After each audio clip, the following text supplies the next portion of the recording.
So once upon a time there was a Katrin and an Emily. And the Katrin and the Emily were together and they had an inspiration and they said, we need to put on a show together. We're going to put on a show and we're not sure what it's going to be about and we're not sure who's going to be in it and what the costumes are going to be, but we know we're going to put on a show and people will come to see it and we know they'll love it, and we just have this idea. We know they're going to love it. But they knew first that they had to gather some things for the show. They needed 3 things. The 3 things that they needed, let's see what the 3 things are. The 3 things were twinkly stars, and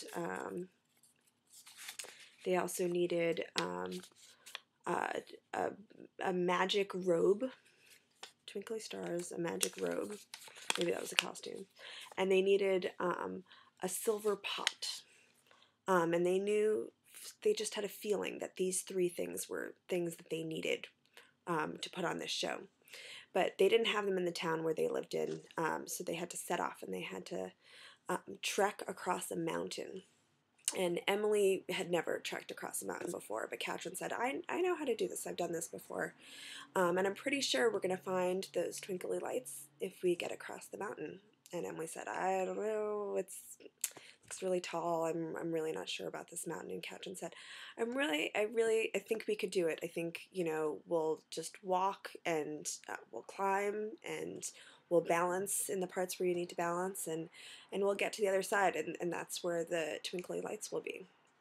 And sure enough, they did it and they got, halfway up the mountain and they were doing really great and they ran into they ran into the mouth of a cave, and inside the cave, Katrin saw there was something sparkling in there. So she's like, I think it's the twinkly lights that we're supposed to get. I think they're the lights that we need to get for the show. And Emily said, I don't know. It looks a little strange in there. I'm really not sure. It looks like something is off. And Kat just said, I really think we need to go. I'm the one with the mountaineering experience. I think this is where we need to go. We need to go in here and we're going to get whatever the sparkly lights are. They're in there. I know it. So they went inside and Emily said, I don't know. There's something you can kind of scrape away at this sparkliness and it's not really sparkling. In fact, it looks and she held up her fingers and it was like kind of turning black on her fingers and she's like, I think it's fool's gold. I don't think it's real gold. And in fact, you can kind of scrape away at it. And it's just carbon. It's just coal. And I don't know. I don't know what's gonna happen here. And I don't think we're gonna get what we need. And then all of a sudden they heard a noise and it was like a match being struck, that like kind of sound, and there was a light in the back and they couldn't see who was there, and Katrin and Emily said, who's there? Who's that in the back? What's going on? And they realized that someone had struck a match and lit a fuse, and it was going towards, that cartoon way where it's sparkling, it goes it was going towards something that looked like maybe it was going to explode. So they just started running, and they didn't even look behind them, and they didn't know what it was, and maybe someone was trying to keep them from doing what they needed to do, but they just ran out of here. That's all they knew that they needed to do. They just had to run out of there. So they ran out, and the second that they got out of the mouth of the cave, there was this huge explosion behind them. And fortunately, it didn't seem to do anything to the rest of the mountain. It just kind of like collapsed in itself a little bit. And there was a mini avalanche, and it closed the mouth of the cave. And Katrin said, whew, that was a close call. We missed that one. And so they just sort of got up and they dusted themselves off and they kept going, and they got to the top of the mountain, and there on the top of the mountain was this this ball of light, and they got closer to it, and they realized that it wasn't just one light, it was a lot of lights all bound together. And they looked at each other, and they realized that these were the lights that they needed for the show. And they were happy, and they did like a little dance right there. um, and but they knew they had to go on, because they still needed their magic robe, and they needed the silver pot. They weren't sure what those were for, but they knew they needed them. They knew it inside. They needed those to go on. So they started climbing down on the other side of the mountain, because why go back the way that you came from, right? Um, and all of a sudden they came along this little house. They came, there was a house there, and it was a house there. It had a chimney, and there was smoke coming out of the chimney. So Emily said, I think maybe we should go inside. It looks like maybe someone lives in there. I mean, we could knock on the door. We're not just going to walk inside. We'll knock on the door, and we'll see. And Catherine said, I think that's a good idea, because I was feeling kind of hungry. So I think maybe we should see if they have any food or anything. So Emily walked up. She was feeling brave, and she knocked on the door, and the door opened, and let's see what it is.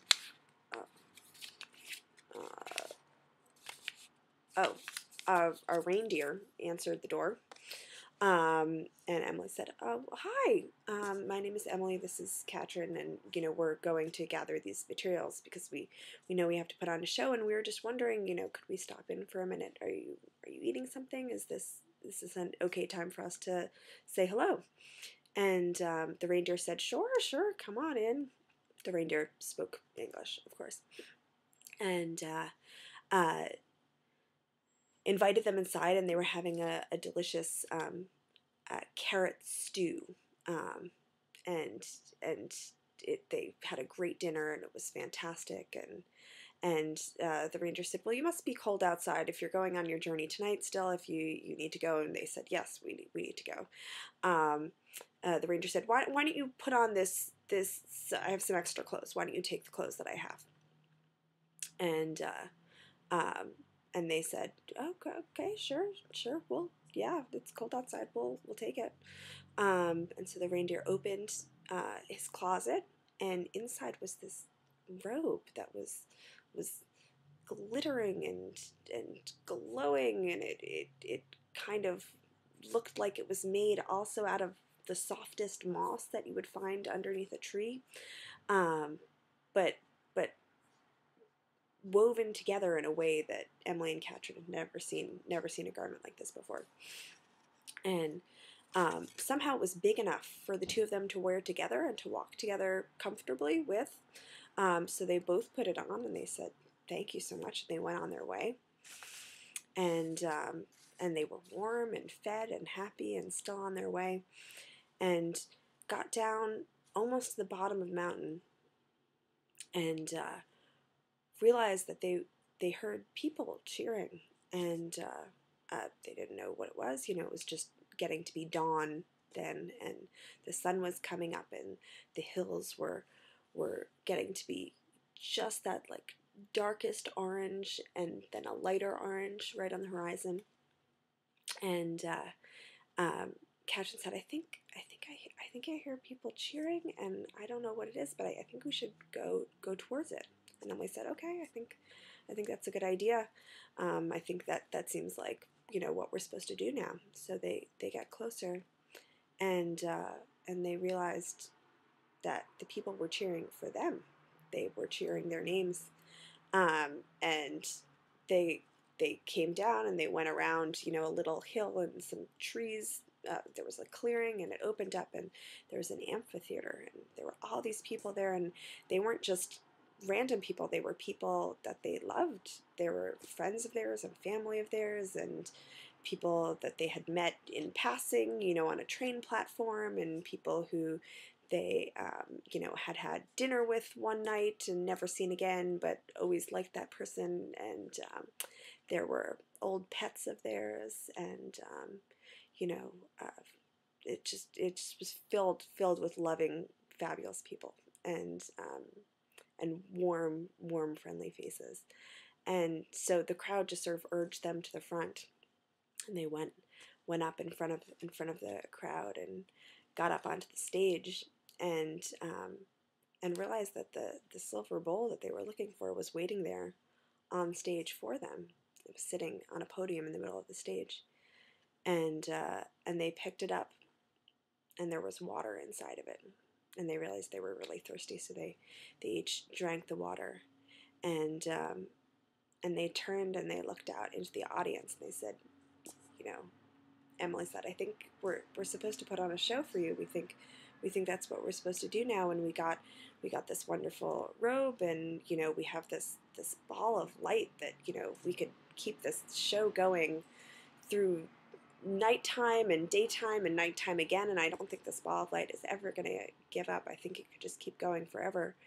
But we don't have the show yet, and then they realized that the show had to be everyone in the audience coming up on stage and making the show as they went along.